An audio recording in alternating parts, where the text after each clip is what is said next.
जननीं शारदां देवीं रामकृष्णं जगद्गुरुं पादपद्मे तयो श्रुत्वा প্রণমামি মুহুর্মুহু। প্রাচীন সাধুদের স্মৃতিকথা এই অনুষ্ঠানে আপনাদের সকলকে স্বাগত জানাই। প্রাণারামের সকল দর্শককে জানাই অন্তরের শ্রদ্ধা ও প্রণাম। আজ আমরা আলোচনা করব রামকৃষ্ণ সংঘের একাদশ সংঘ অধ্যক্ষ পরম পূজ্যপাদ শ্রীমৎ স্বামী গম্ভীরানন্দ মহারাজের সম্বন্ধে। 1923 সাল কাশীর সেবাশ্রমে এক যুবক গেছেন। তিনি বলেছেন তিনি তার মাস্টার মশাই স্বামী জগদানন্দের খোঁজে এসেছেন। যুবকটি সাধু হতে চান, কিন্তু তখন চারিদিকে রাজনৈতিক সন্ত্রাস। তাই কাশীর সেবাশ্রমের অধ্যক্ষ মহারাজ বলেছিলেন, আমরা কোনো অপরিচিত ছেলেকে রাখি না, তুমি বেলুড় মঠে যাও। কে জানতো এই যুবকই হবেন পরে একাদশ সংঘগুরু স্বামী গম্ভীরানন্দ মহারাজ। তার পূর্ব নাম যতীন্দ্রনাথ দত্ত, পিতা দীননাথ দত্ত, মাতা তারাসুন্দরী দেবী। জন্মেছিলেন 1899 সালের 11 ফেব্রুয়ারি বাংলাদেশের সিলেটে সাধুহাটি গ্রামে। একান্নবর্তী পরিবার, কিন্তু বাবা ছোটবেলায় মারা যান। তাই যতীন্দ্র অন্য ভাই বোনদের সঙ্গে মামা বাড়িতেই মানুষ হন। মামা বাড়িতে রাধাকৃষ্ণেরও যেমন সেবা পূজা ছিল, তেমন খুব ধুমধাম করে দুর্গা পূজা, কালী পূজাও অনুষ্ঠিত হতো। পড়াশোনায় চিরকালই মেধাবী। সাধুহাটির হাই স্কুলে ভালো রেজাল্ট করতেন, আর খেলাধুলায় খুব ইন্টারেস্ট ছিল। ভলিবল, ফুটবল খেলতে ভালোবাসতেন। কলকাতায় এসে স্কটিশ চার্চ কলেজে ভর্তি হন, হোস্টেলে থাকতেন, আর ইকোনমিক্সে অনার্স নিয়ে বিএ পাশ করলেন। তারপর তিনি রেঙ্গুনে সামরিক বিভাগে অ্যাকাউন্টস অফিসারের চাকরি নিলেন। সেখানে সৈনিকদের জীবনযাত্রা তাকে ভীষণভাবে অনুপ্রাণিত করেছিল। সময় পেলেই রামকৃষ্ণ বিবেকানন্দ সাহিত্য তিনি পড়তেন। খোলা আকাশের নিচে দাঁড়িয়ে ভাবতেন, এই চাকরি কি করবেন, না স্বামীজির আহ্বানে সাড়া দেবেন। একদিকে দেশপ্রেম, শৃঙ্খলাপরায়ণ জীবন, অন্যদিকে স্বামীজির সৈনিক হবার স্বপ্ন। তিনি সিদ্ধান্ত নিলেন তিনি রামকৃষ্ণ সংঘে যোগদান করবেন। বেলুড় মঠে এলেন, কিন্তু এখানেও তিনি পরিচিত মুখ নন, তাই একটু নিরাশ হতে হয়েছিল প্রথমে। কিন্তু সেই সময় দেওঘর বিদ্যাপীঠের অধ্যক্ষ সদ্ভবানন্দজি মহারাজ সেখানে ছিলেন। তিনি বললেন, তুমি দেওঘর বিদ্যাপীঠে জয়েন করবে? যতীন্দ্র রাজি হয়ে গেলেন। এইভাবেই 1923 সালে মাত্র 24 বছর বয়সে তিনি রামকৃষ্ণ সংঘে যোগদান করলেন। দেওঘরে গিয়েই তিনি যে সাহসের পরিচয় দিয়েছিলেন তা হলো মহাপুরুষ মহারাজকে চিঠি লিখেছিলেন। দেওঘর যাওয়ার আগে বেলুড় মঠে গিয়ে মহাপুরুষ মহারাজকে তিনি প্রণাম করেছেন। মহাপুরুষ মহারাজকে চিঠিতে তিনি লিখেছিলেন যে তিনি চান মহাপুরুষ মহারাজের কাছ থেকে ব্রহ্মচর্য আর মন্ত্র দীক্ষা নিতে। অনুকূল উত্তর এলো। মহাপুরুষ মহারাজ ডেকে নিলেন বেলুড় মঠে। শ্রী শ্রী মায়ের জন্মতিথিতে তার ব্রহ্মচর্য হলো, নাম হলো ব্রহ্মচারী সৌম্য চৈতন্য। তার 3 দিন পরেই মহাপুরুষজি তাকে মন্ত্র দীক্ষা দিলেন। দীক্ষার পর তিনি বলছেন, আমায় গুরুদক্ষিণা দাও। তখন সৌম্য চৈতন্য, তিনি তো প্রস্তুত নন। মহাপুরুষজি নিজেই বললেন, ঠাকুরের ভাঁড়ার থেকে একটা ফল এনে আমার হাতে দাও। সেইটি দিয়ে যখন গুরু প্রণাম করলেন, তখন মহাপুরুষ মহারাজ তাকে আশীর্বাদ করে বলেছিলেন, ঠাকুর তোমার মঙ্গল করুন। গম্ভীরানন্দজি বলতেন, যখন প্রথম প্রথম বেলুড় মঠে যেতাম, শুনতাম মহাপুরুষ মহারাজ খুব কড়া ধাঁচের মানুষ, রাশভারী, বেশি কথা বলেন না, মনে একটু ভয় ভয় ছিল। কিন্তু প্রথম যেদিন দেখলাম তাকে, তার কি রূপ! টকটকে ফর্সা গায়ের রং, সুন্দর চেহারা, আর মুখে একটা স্নেহের ভাব। কোথায় ভয় উধাও হয়ে গেল। আমি ঠিক করলাম এই সৌম্যকান্তি সন্ন্যাসী হবেন আমার জীবনের পথপ্রদর্শক। ওই যে সদানন্দ মহারাজ বলেছেন না স্বামীজি সম্বন্ধে, লাভ এট ফার্স্ট সাইট, অনেকটা সেরকমই গম্ভীরানন্দজির মহাপুরুষ মহারাজকে দর্শনের পরেই ভালোবাসা, শ্রদ্ধা সবকিছু মেশানো একটা অনুভূতি হয়েছিল, যা সারা জীবন ছিল মনের মধ্যে গাঁথা। মহাপুরুষজির সান্নিধ্য লাভ তিনি করতে মাঝে মাঝে বেলুড়ে আসতেন। তখন ঠাকুরের অন্য পার্ষদদেরও তিনি দর্শন করেছিলেন, যেমন শরৎ মহারাজ, অখণ্ডানন্দজি, বিজ্ঞানানন্দজি, অভেদানন্দজি আর খোকা মহারাজ। খোকা মহারাজ নবাগত ব্রহ্মচারীদের সঙ্গে বন্ধুর মতো মিশতেন। গম্ভীরানন্দজি সেই সব দিনের কথা পরে যখন স্মৃতিচারণ করেছিলেন, তখন বলেছিলেন যে স্বামীজির ঘরের নিচের বারান্দায় আমাদের গল্পের আসর বসত। স্বামীজির সম্বন্ধে কত অজানা তথ্য তখন আমরা জানতে পারতাম। খোকা মহারাজের যক্ষা হয়েছে, তিনি উদ্বোধনে, তাকে দোতলায় তুলে নিয়ে যেতে হবে। গম্ভীরানন্দজি তাকে কোলে করে দোতলায় তুলে নিয়ে গেলেন। আর খোকা মহারাজ কি খুশি হয়েছিলেন, কত আশীর্বাদ করেছিলেন। অখণ্ডানন্দজি তাকে পাঠিয়েছিলেন বাংলাদেশের সোনারগাঁওতে বক্তৃতা করার জন্যে। এটাই তার জীবনের প্রথম বক্তৃতা। আর যখন এলাহাবাদে গিয়েছিলেন, তখন ত্রিবেণী সঙ্গমের মেলায় বিজ্ঞানানন্দজির সঙ্গে তার প্রথম দেখা হয়, তিনি তাকে দর্শন করেন। তারপরে বেলুড় মঠে যখন বিজ্ঞান মহারাজ আসতেন, তখনও গম্ভীরানন্দজি তার সান্নিধ্য লাভ করেছেন। বলছেন, একবার বেলুড়ে এক ভদ্রলোক অনেক ফল, মিষ্টি, দই নিয়ে এসে মহারাজকে দিলেন। লোকটি চলে যেতেই মহারাজ সব কিছু গঙ্গায় নিক্ষেপ করলেন। পরে আমরা জানতে পেরেছিলাম যে এই লোকটির স্বভাব ভালো ছিল না। ঠিক ঠাকুরের মতো, ঠাকুর যেমন অসৎ চরিত্রের যারা সেই সব মানুষের জিনিস স্পর্শ করতে পারতেন না, মহারাজও সেই রকম। এই যে ঠাকুরের পার্ষদ, তাদের সংস্পর্শে আসা, এটা একটা জীবনের অমূল্য প্রাপ্তি, গম্ভীরানন্দজি চিরকাল বলে এসেছেন। 1926 সালে মহাপুরুষ মহারাজ দেওঘরে এসেছিলেন নবনির্মিত হোস্টেল উদ্বোধন করতে। তখন গম্ভীরানন্দজি ব্রহ্মচারী, সৌম্য চৈতন্য, তার কাজ রান্নাঘরে। তা দেওঘর বিদ্যাপীঠের সামনেই একটা মাঠ ছিল, সেখানে একটা উঁচু টিলার মতো জায়গা ছিল। সেখানে উঠলে বৈদ্যনাথ মন্দিরের মাথার চূড়া দেখা যেত।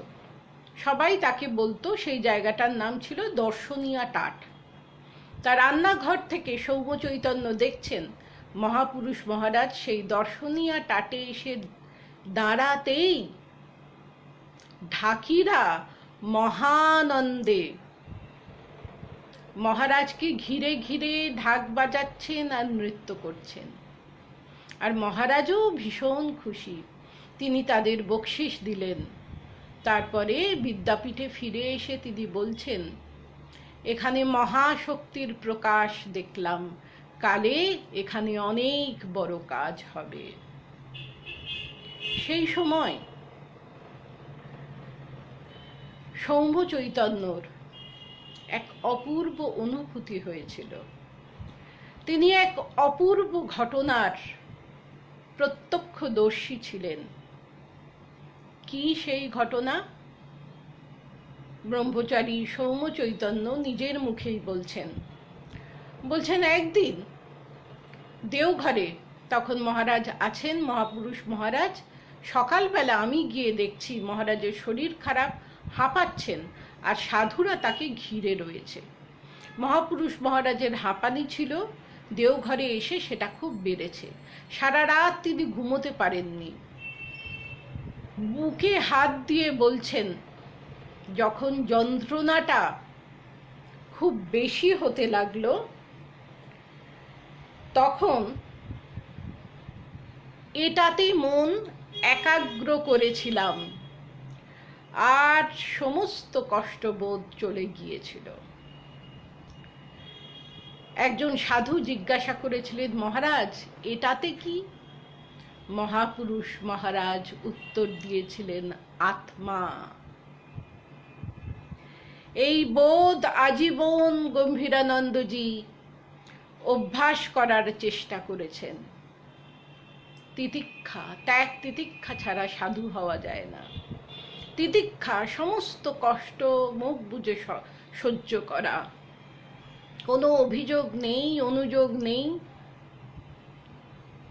গম্ভীরানন্দজির মধ্যেও তাই দেখা গেছে। পরবর্তী সময়ে তার পা ভেঙে গেছে, তিনি হাসপাতালে যাবেন না, সেবকরা জোর করে তাকে সেবা প্রতিষ্ঠানে পাঠিয়েছেন, তিনি পায়ে ব্যান্ডেজ করেই ফিরে এসেছেন। হার্নিয়া অপারেশন হয়েছে, পেসমেকার বসেছে, তিনি নির্বিকার। বৃদ্ধ বয়সে তিনি যখন অসুস্থ, এক সাধু তাকে জিজ্ঞাসা করেছিলেন, মহারাজ আপনার শরীর কেমন আছে? উত্তরে পরিহাস করে বলেছিলেন, জমের বাড়ির দিকে এগোচ্ছি। তারপরেই গম্ভীর হয়ে বলেছিলেন, জমের বাড়ি যাব কেন? অহং ব্রহ্মাস্মি। রামকৃষ্ণ সংঘে প্রথম মহাসম্মেলনে তিনি ছিলেন দর্শকের আসনে, কিন্তু সেই সময় তিনি দর্শন করবার, প্রণাম করবার সুযোগ পেয়েছিলেন ঠাকুরের পার্ষদদের। বলছেন, একবার মধুপুরে মহাপুরুষ মহারাজ এসেছেন, তিনি দেওঘর থেকে সাইকেল নিয়ে গেছেন মহারাজকে দর্শন করবার জন্যে। এই সব দিনগুলির স্মৃতি মনের মণিকঠায় উজ্জ্বল হয়ে আছে। এগুলো সব অমূল্য প্রাপ্তি জীবনের। দেওঘর বিদ্যাপীঠের অধ্যক্ষ মহারাজের যখন যক্ষা হয়, তখন তিনি অধ্যক্ষের পদ গ্রহণ করলেন, আবার সেই সঙ্গে প্রধান শিক্ষক। ভোরবেলা উঠে ঘন্টা বাজিয়ে ছেলেদের ঘুম থেকে তোলা, তাদের প্রেয়ারে ঠিক মতো নিয়ে যাওয়া, পড়াশোনার দেখাশোনা করা। সেই সময়ই স্কুল বিল্ডিং, হোস্টেল নির্মিত হয়েছিল। তারপর বাজার করা, চিঠিপত্র নিয়ে আসা, সমস্ত কাজ তিনি করতেন, এবং অধ্যক্ষ হিসাবে কোনো বাড়তি সুযোগ কোনোদিন নেননি। এত কাজের মধ্যেও তিনি পড়াশোনা করতেন, ছেলেদের সঙ্গে ফুটবল খেলতেন, নিজের বাসন সবসময় নিজে ধুতেন। পড়াশোনা তিনি সারা জীবনই করেছেন। যখন দৃষ্টিশক্তি একেবারে ক্ষীণ হয়ে গিয়েছিল, আর পড়তে পারতেন না, সেবকদের বলতেন যে তোমরা আমাকে গ্রন্থ পাঠ করে শোনাও। আবার রসিকতা করে বলতেন, যখন রামকৃষ্ণ লোকে যাব তখনও তোরা আমাকে পাঠ করে শোনাবি তো? আর সাধু ব্রহ্মচারীদের প্রতি তার ছিল অফুরন্ত ভালোবাসা। বিশেষ বিশেষ দিনে, যেমন শিবরাত্রির দিন, বিশেষ কোনো পূজা পার্বণে তিনি তাদের নিয়ে বৈদ্যনাথ মন্দিরে সারা রাত জপ করে কাটাতেন।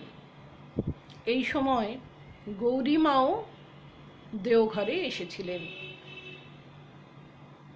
মহাপুরুষ মহারাজ ডেকে পাঠালেন কাশীর অদ্বৈত আশ্রমে তাকে সন্ন্যাস দেবার জন্যে। তিনি বলছেন, সন্ন্যাস নেবার পরে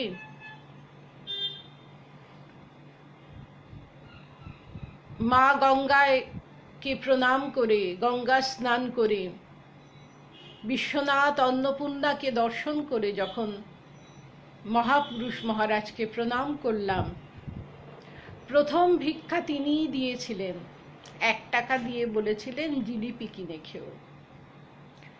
তখন থেকেই নাম হলো গম্ভীরানন্দ। বাইরেটা সুগম্ভীর, কারোর সাধ্য নেই প্রবেশ করবার, কিন্তু যিনি একবার তার অন্তঃস্থলে প্রবেশ করতে পেরেছেন, তিনি বুঝতে পেরেছেন যে করুণার ফল্গু ধারা চিরকাল তার অন্তরে কিভাবে প্রভাবিত হয়েছে। গম্ভীরানন্দজি প্রায় বলতেন যে নবাগত ব্রহ্মচারীদের খুব উপকার হতো বেলুড় মঠে থাকলে। তিনি তো উপকৃত হতেন, কারণ তিনি মহাপুরুষজির সান্নিধ্য লাভ করতেন, অন্য প্রাচীন সাধুদের সান্নিধ্য লাভ করতেন। তাছাড়াও বেলুড় মঠের যে জীবনযাত্রা, সেই সব দিনের কথা তিনি স্মৃতিচারণ করে বলছেন যে তখন পরিশুদ্ধ পানীয় জল পাওয়া যেত না। বরানগর থেকে খাবার জল আসতো, আর গঙ্গার জল ফটকিরি দিয়ে পরিশুদ্ধ করে আমরা অন্য কাজে ব্যবহার করতাম। ইলেকট্রিসিটি ছিল না, খাওয়া দাওয়াও খুব সাধারণ ছিল, ভাত ডাল একটা তরকারি, কিন্তু মনের মধ্যে ছিল আনন্দের ফোয়ারা। তিনি কিছুদিন স্বামীজির মন্দিরের পূজারীর কাজও করেছিলেন, কিছুদিন উদ্বোধনের কর্মী ছিলেন। তারপর তিনি চলে আসেন কাশীর অদ্বৈত আশ্রমে কর্মী হিসাবে। তখন তপস্যারত জীবন, জপ, ধ্যান আর বিশেষত শাস্ত্রপাঠ, পণ্ডিতদের কাছ থেকে শাস্ত্র অধ্যয়ন করতেন। তখন কাশীর অদ্বৈত আশ্রমে অধ্যক্ষ মহারাজ হলেন চন্দ্র মহারাজ। তিনি প্রতিদিন 6 আনা করে দিতেন। 2 আনা ঠাকুর সেবায়, 4 আনা সাধু সেবায় ব্যয় হবে। সেই 4 আনা থেকেও সবজি টবজি কিনে কিছু পয়সা জমাতেন গম্ভীরানন্দজি, ফেরত দিতেন। গম্ভীরানন্দজি 10 বছর মঠ মিশনের ওয়ার্কিং কমিটির সদস্য ছিলেন। প্রথমে তিনি ছিলেন মঠের প্রধান কার্যালয়ের অফিস মাস্টার, পরে তিনি হয়েছিলেন শাখা কেন্দ্র সমূহের পরিদর্শক। সমস্ত মঠ মিশনের শাখা কেন্দ্র ঘুরে ঘুরে পরিদর্শন করে রিপোর্ট জমা দিতে হতো মঠ কর্তৃপক্ষের কাছে। এরপর তিনি যান মায়াবতী আশ্রমে। 3 বছর ছিলেন প্রবুদ্ধ ভারতের সম্পাদক। এই সময় শিল্পী নন্দলাল বসুর 2টি বিখ্যাত চিত্র, একটি হলো শিবের বিষপান, আরেকটি নটরাজ, এই 2টি প্রবুদ্ধ ভারতে ছাপা হয়। তিনি প্রবন্ধ লিখতেন আর আত্মস্থানন্দজি টাইপ করে দিতেন। আত্মস্থানন্দজি তখন ব্রহ্মচারী। তিনি প্রবন্ধ লিখেই আগে আত্মস্থানন্দজিকে দেখাতেন। একদিন আত্মস্থানন্দজি একটু কিন্তু করছেন, কি বলবেন বুঝতে পারছেন না। গম্ভীরানন্দজি বললেন, আরে যা ঠিক মনে করো তাই করো, কারেকশন করে নাও না, ঠিক করে নাও না। তখন আত্মস্থানন্দজি ভাবছেন যে এতটুকু কি অভিমান নেই? প্রকৃত সাধু না হলে এভাবে বলতে পারে? আমি একজন সাধারণ ব্রহ্মচারী, আর তিনি এত বড় সম্পাদক, তিনি আমাকে বলছেন যা ঠিক মনে হয় নিজের মতো করে করে নাও। প্রকৃত সাধু না হলে এভাবে তো কেউ বলতে পারে না। তিনি যেই সেন্টারেই গেছেন সেখানকার সাধুরা এক বাক্যে স্বীকার করেছেন যে গম্ভীরানন্দ মহারাজের সঙ্গে কাজ করে সত্যিই আনন্দ পাওয়া যায়। এরপর তিনি মায়াবতীতে অধ্যক্ষ হয়েছিলেন। সেই সময় অনেক কিছুর উন্নতি হয়, যেমন মধু চাষ শুরু হয়, গোশালার উন্নতি হয়, সবজির জমি বর্ধিত হয়, জলের সমস্যা সমাধান হয়। সব থেকে বড় কথা, তিনি সেই সময়কার ইউপির চিফ মিনিস্টার মিস্টার গুপ্তাকে নিয়ে এসেছিলেন মায়াবতী আশ্রমে। তারই প্রচেষ্টায় লোহাঘাট থেকে আশ্রম পর্যন্ত রাস্তা নির্মাণ হয়। গম্ভীরানন্দজি রাস্তার নাম রেখেছিলেন মায়াবতী রোড। সেই সময় অদ্বৈত আশ্রমের কলকাতা শাখাটি ছিল ওয়েলিংটন লেনে, কিন্তু সেখানে খুব জায়গার অসুবিধা হচ্ছিল, কাজকর্মে অসুবিধা হচ্ছিল, জায়গা কম বলে। গম্ভীরানন্দজি জমি কিনে গৃহ নির্মাণ করলেন 5 নম্বর ডিহি এন্টালি রোড, এখন যা অদ্বৈত আশ্রমের ঠিকানা। বাড়ি বানানো তার যেন একটা হবির মতো ছিল। এজন্যে বহু ইঞ্জিনিয়ারিং বইও তিনি পড়তেন। মায়াবতীতে কর্মীদের উৎসাহিত করতে সবার সঙ্গে মিশে থাকতেন, হাসি ঠাট্টা করতেন। হয়তো 2 জন কর্মী লুডো খেলছেন, খাবার ঘন্টা পড়লো, তারা খেতে গেলেন, ফিরে এসে দেখলেন লুডোর গুটি সব উলটপালট করা। মহারাজের এই দুষ্টুমি দেখে তারা খুব মজা পেতেন। মহারাজ খেয়ে এসে সব লুডোর গুটি উলটপালট করে দিয়েছেন। আর মহারাজ খুব অরণ্যদেব পড়তে ভালোবাসতেন। মায়াবতীতেও তিনি নিজের কাজ নিজে করতেন। দেওঘরে যা করেছেন এখানেও তাই। সারাদিন অক্লান্ত পরিশ্রম করতেন, কেউ তাকে দুপুরবেলা ঘুমোতে দেখত না। আর তার সময় অনুবর্তিতা দেখে ঘড়ি মেলানো যেত। তিনি এরপর বেলুড় মঠের ট্রাস্টি হন, গভর্নিং বডির মেম্বার হন এবং অ্যাডভাইসারি ফিন্যান্স কমিটিরও সদস্য হন। ইকোনমিক্সে অনার্স, তো এই অর্থনীতির ব্যাকগ্রাউন্ড ছিল বলে অনেকটাই সহায়তা হয়েছে এইসব পোস্টে।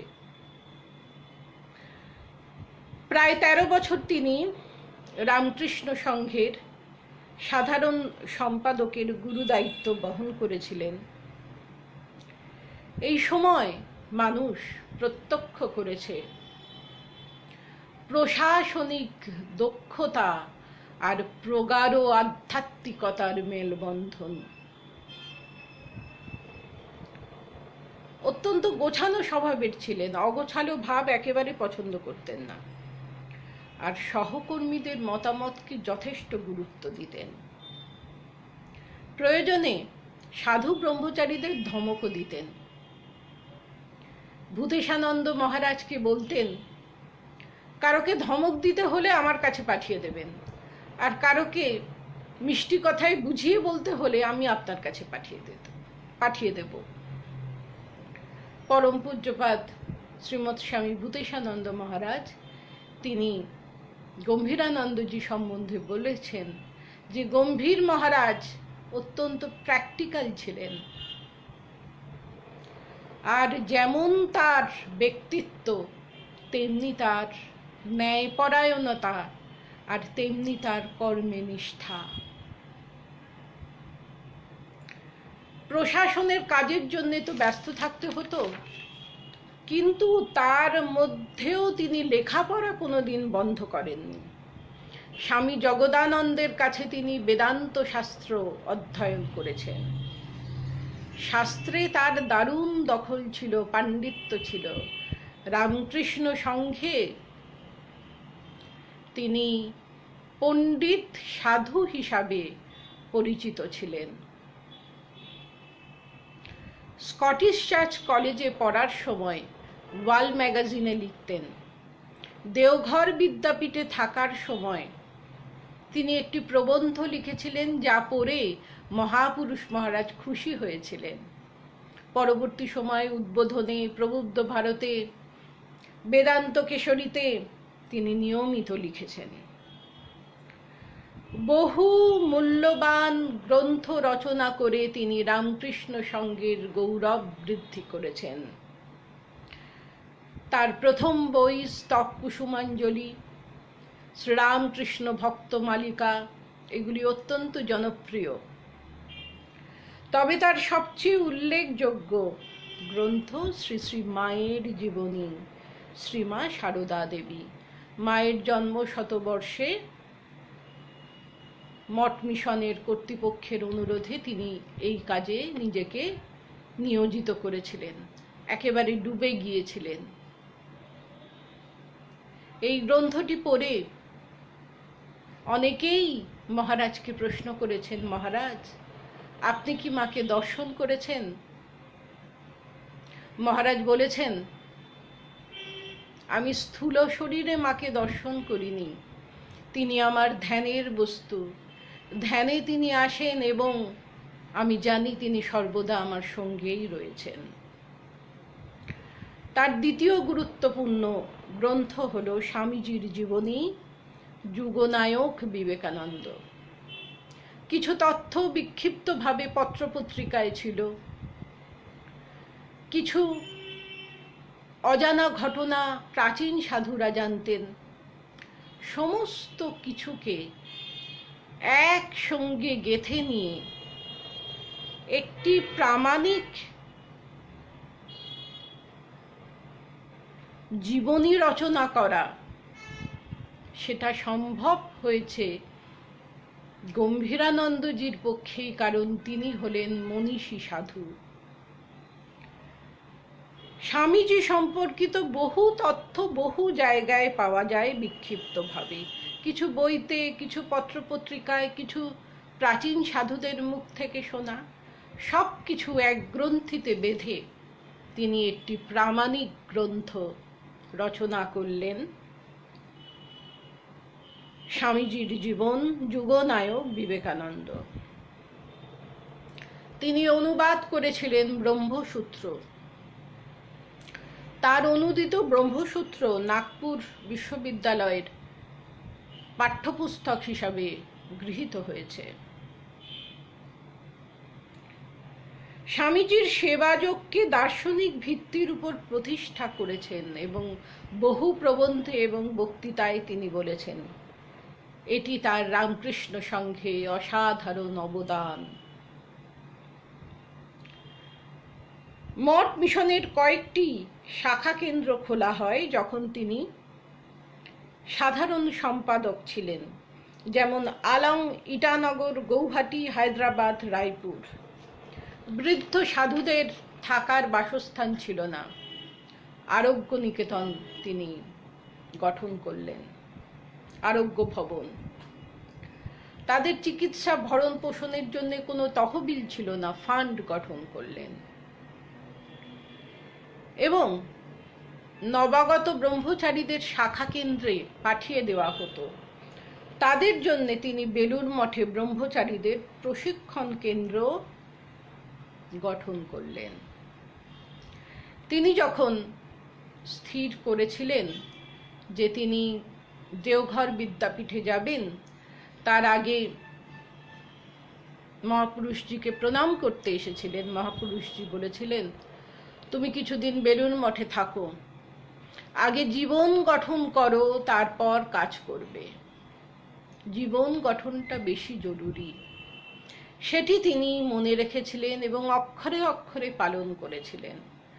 তাই নবাগত ব্রহ্মচারীদের কথা ভেবে তিনি প্রশিক্ষণ কেন্দ্র নির্মাণ করেছিলেন।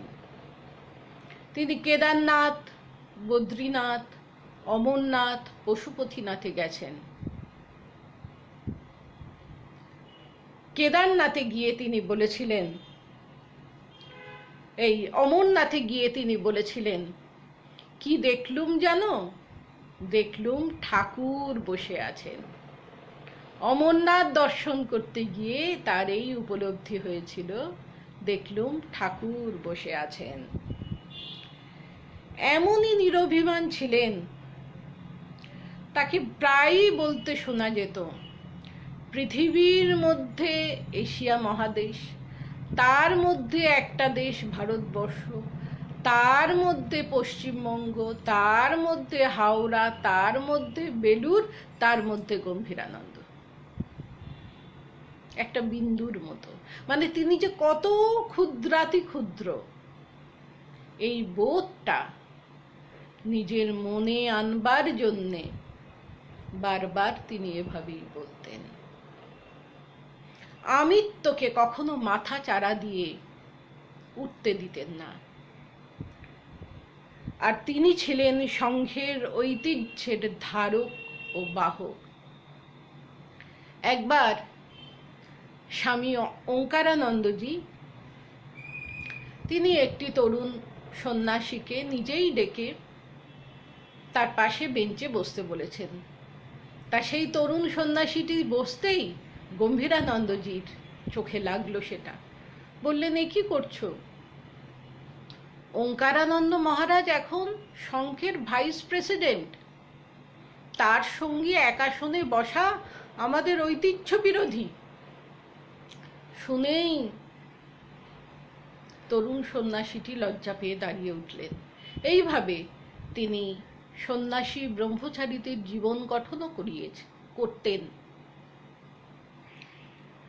বয়স বাড়বার সঙ্গে সঙ্গে তার দৃষ্টিশক্তি ক্ষীণ হয়ে গেল। আর সারা জীবন তো প্রচুর বই পড়েছেন, চোখের উপর দারুণ প্রেসার দিয়েছেন, দৃষ্টিশক্তি ধীরে ধীরে ক্ষীণ হয়ে এলো।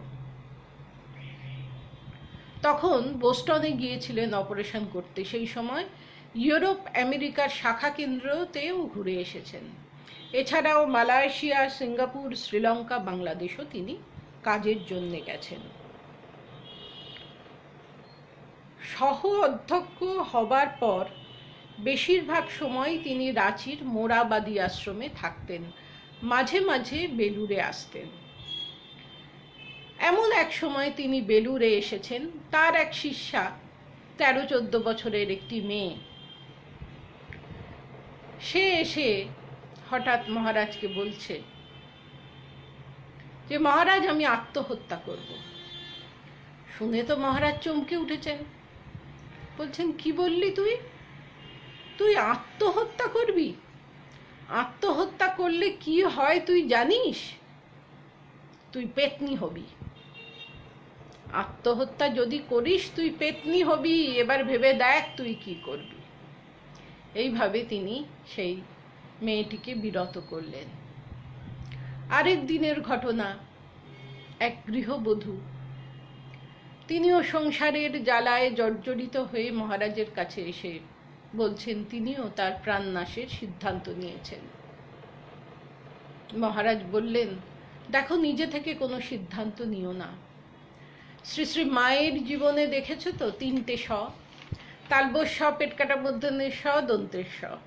তার মানে সহ্য করো, সহ্য করো, সহ্য করো।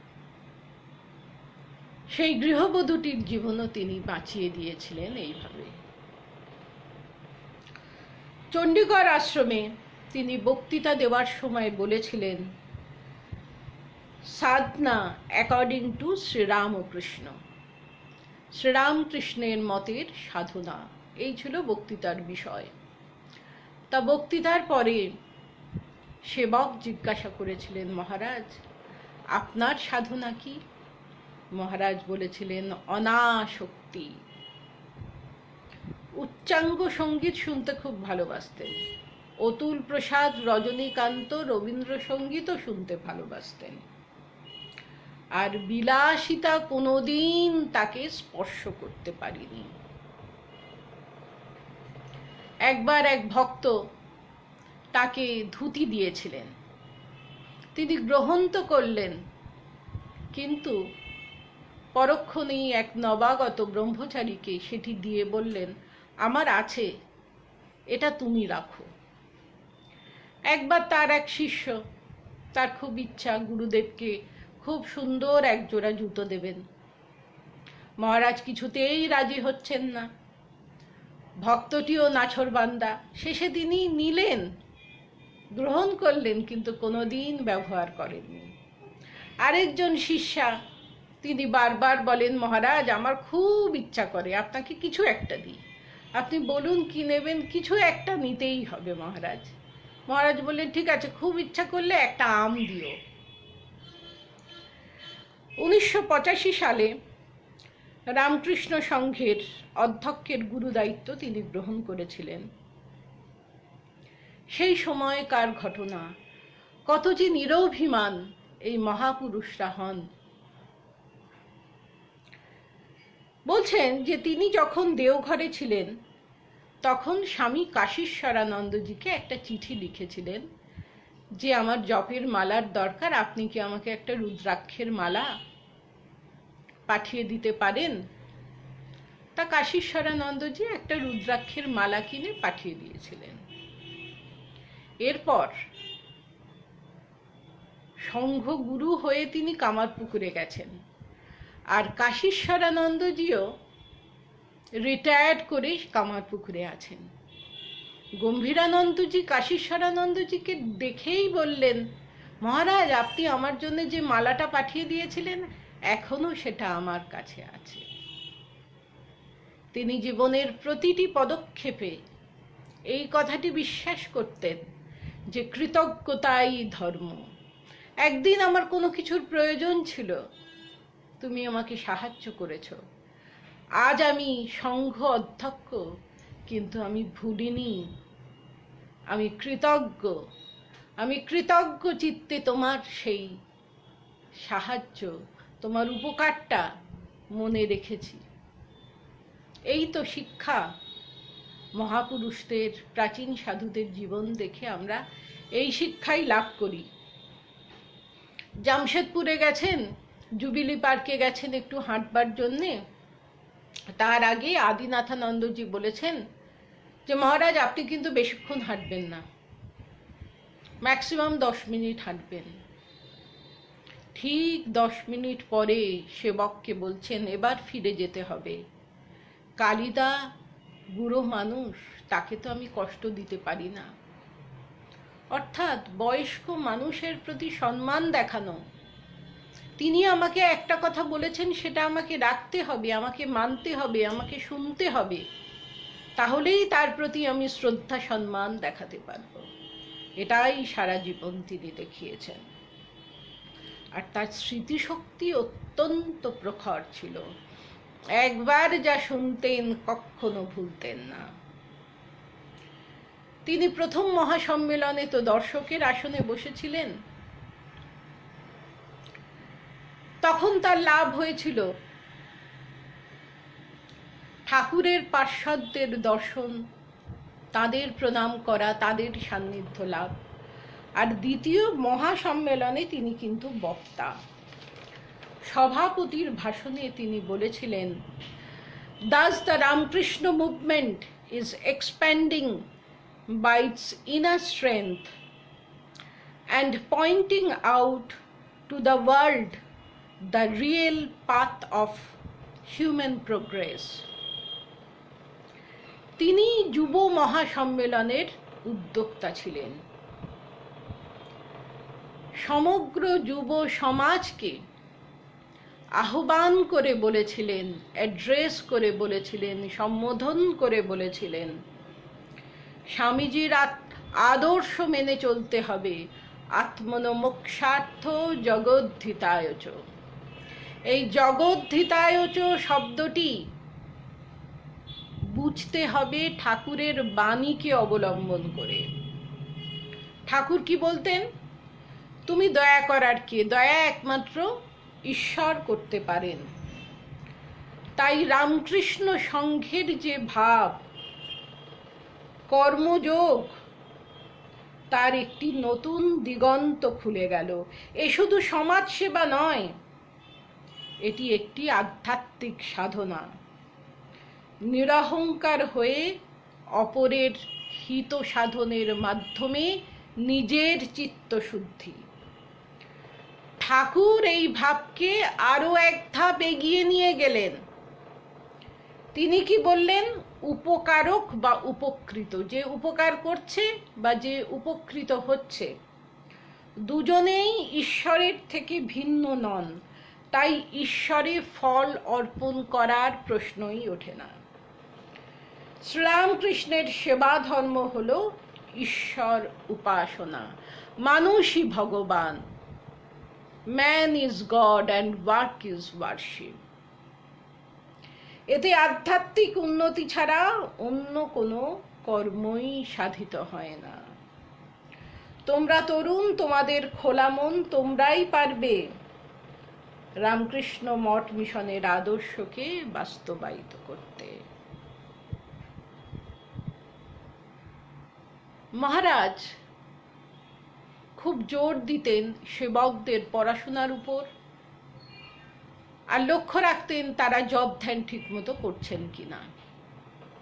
বলতেন, তোরা পড়া ছেড়ে দিয়ে এসে আমাকে চা করে দিবি না, আমার চা দেরিতে হোক ক্ষতি নেই, আগে তোদের পড়াশোনা। কোনো বিশেষ দিনে তাদের জোর করে পাঠাতেন গঙ্গা স্নান করতে, এই বলে যে বুড়ো হলে তো আর পারবি না, এখন করে নে। আবার কখনো সাধুদের তিনি বলতেন যে ওরা তো আমার শরীরের যত্ন নেয়, আমি চেষ্টা করি ওদের মনের যত্ন নেবার। গ্রামীণ উন্নয়নেও তার খুব উৎসাহ ছিল। এই আরামবাগের কাছে গৌরহাটি আশ্রমে তিনি যেতেন, খুব পছন্দ করতেন যেতে। এখানে ঠাকুরের মন্দির এবং মূর্তি তিনি প্রতিষ্ঠা করেছিলেন এবং গ্রাম উন্নয়নের কাজও তিনি শুরু করেছিলেন।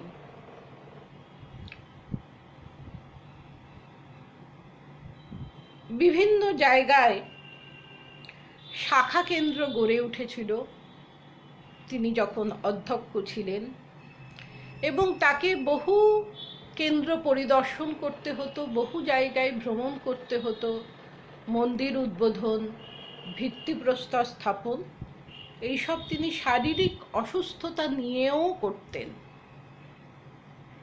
শরীরের দিকে তিনি যত্ন একদমই নিতেন না।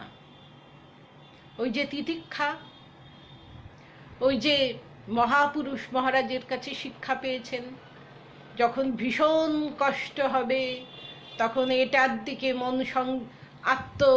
একেবারে মনোসংযোগ করতে হবে, তাহলেই সব দুঃখ বোধ চলে যাবে। এটা কি আত্মা? অহং ব্রহ্মাস্মি, আমি দেহ নই, দেহাতীত। তা তিনি শরীরের কষ্ট নিয়েও করেছেন, কিন্তু যখন একেবারেই পারতেন না তখন বাহ্যিক কাজকর্ম থেকে নিজেকে কিছুটা গুটিয়ে নিয়েছিলেন এবং অন্তর্মুখভাবেই তিনি থাকতেন। 1988 সালের ডিসেম্বর মাসে তিনি বামুনমুড়া, শিকরাকুলিন, বারাসাত তিনটে জায়গায় গিয়েছিলেন এবং বারাসাত থেকে জ্বর নিয়ে তিনি নবদ্বীপে গিয়েছিলেন। নবদ্বীপে দীক্ষাদানের কর্মসূচি ছিল 24 ও 25 ডিসেম্বর। সেই উপলক্ষে তিনি যান। সবার খুব চিন্তা ছিল মহারাজ অসুস্থ, কি হবে, দীক্ষা দেওয়া সম্ভব হবে কিনা, কিন্তু দীক্ষা হয়েছিল। এবং দীক্ষাদানের পরে গুরু প্রণামের সময় তিনি নিজেই বলেছিলেন সেবককে, আমার মোজাটা খুলে দে, এরা কি বারবার সুযোগ পাবে আমাকে প্রণাম করার? আমাকে তো বলতেন না কখনো ঠাকুরের মতো বারবার সুযোগ পাবে প্রণাম করার। অর্থাৎ তখন তিনি বোধহয় অন্তরে মায়ের ডাক শুনতে পেয়েছিলেন। অসুস্থ অবস্থায় নবদ্বীপ থেকে ফিরে এলেন, ভর্তি হলেন সেবা প্রতিষ্ঠানে। ফুসফুসে কফ জমেছিল, শ্বাসকষ্ট শুরু হচ্ছিল। 26শে ডিসেম্বর কিন্তু একেবারেই অন্য চিত্র। মহারাজ বেশ সুস্থ। তিনি হাসপাতালের বেডে শুয়ে গুনগুন করে গান গাইছেন। নদিয়ার পথে পথে কাঙালের বেশে হরি, নাম প্রেম বিলাইলে ধরা তলে অবতরী। এই তো ঠাকুরের ভাব। ঠাকুরও তো কাঁদতেন, বলতেন নিতাই ঘরে ঘরে প্রেম বিলিয়েছে আর আমি গাড়ি ছাড়া চলতেই পারি না, আমার এমন শরীরের অবস্থা, আমি সাগু খেয়েও মানুষের কল্যাণ করব। সেই ভাব নিয়ে গম্ভীরানন্দজি রামকৃষ্ণ লোকের দিকে এগোচ্ছেন। প্রদীপ দেবার আগে যেমন দপ করে জ্বলে ওঠে, সেই রকমই 26 তারিখ 26শে ডিসেম্বর মহারাজ বেশ ভালো, কথাবার্তা বলছেন, গান গাইছেন গুনগুন করে। তারপরেই তার স্বাস্থ্যের অবনতি হলো এবং 27শে ডিসেম্বর তিনি পার্থিব শরীর ত্যাগ করলেন। 27শে ডিসেম্বর 1988।